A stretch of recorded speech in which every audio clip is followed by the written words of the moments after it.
Language is a purely human and non-instinctive method of communicating ideas, emotion, or voluntarily produced symbols. Language is foremost a means of communication, and communication almost always takes place within some sort of social context. The shaded areas in the illustration indicate the general location of language functions.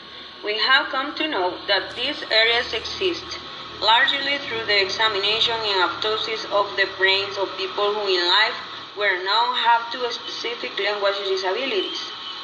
That is, we have determined where language abilities for normal user must be, because people who had language disability also had damage to those specific areas of the brain. The relevant areas can be described in the following way.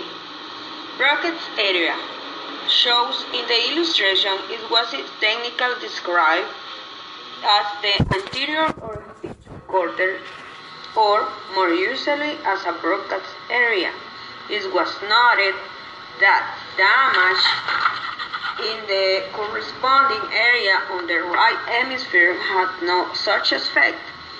This finding was first used to argue that language ability must be located in the left hemisphere in science, then has been taken as more specifically illustrating that Broca's area is crucially involved in the production of speech. Wernicke's area shows, as in the illustration, is the posterior speech cortex, or Wernicke's area. This finding confirming the left hemisphere location of language ability and led to the view that Wernicke's area is part of the brain crucially involved in the understanding of speech. The motor cortex shows, as in the illustration, is the motor cortex, which generally controls movement of muscles. Close to Broca's area is the part of the motor cortex that controls the articulating muscles of the face, jaw, tongue, and larynx. Evidence that this area is involved in the actual psychical articulation of the speech comes from the work reported in 1950s two neurogenes. The accurate fasciculus shows, as in the illustration, is a bundle of nerve fibers called the arcuate fasciculus. This was also one of Wernicke's discoveries and forms a crucial connection between Wernicke's area and Broca's area.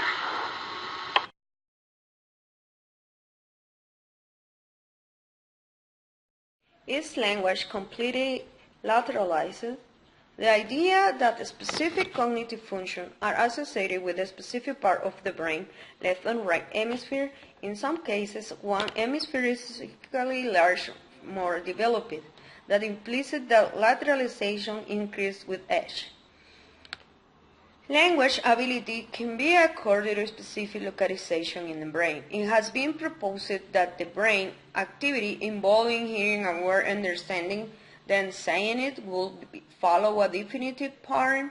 The word is heard and comprehended via the arcuate fasciculus Broca's area, where preparations are more to produce a signal then sent to the motor cortex to psychically articulate the word. This is unfortunately a massively oversimplified of what may actually take place. The problem is essentially that in attempting to view the complex role of the brain's blood supply and the extremely independent nature of most brain functions, the localization view is one way of saying that our linguistic ability to have indefinable location in the brain. However, it is invariably argued by others involving the study of the brain that there is a lot of evidence which does not support the view. Any damage to one area of the brain appears to have repercussions of in other areas. Consequently, we should be rather accustomed about assigning highly specific connection between particular aspects of linguistic behavior inside of the weaker gray matter inside the head.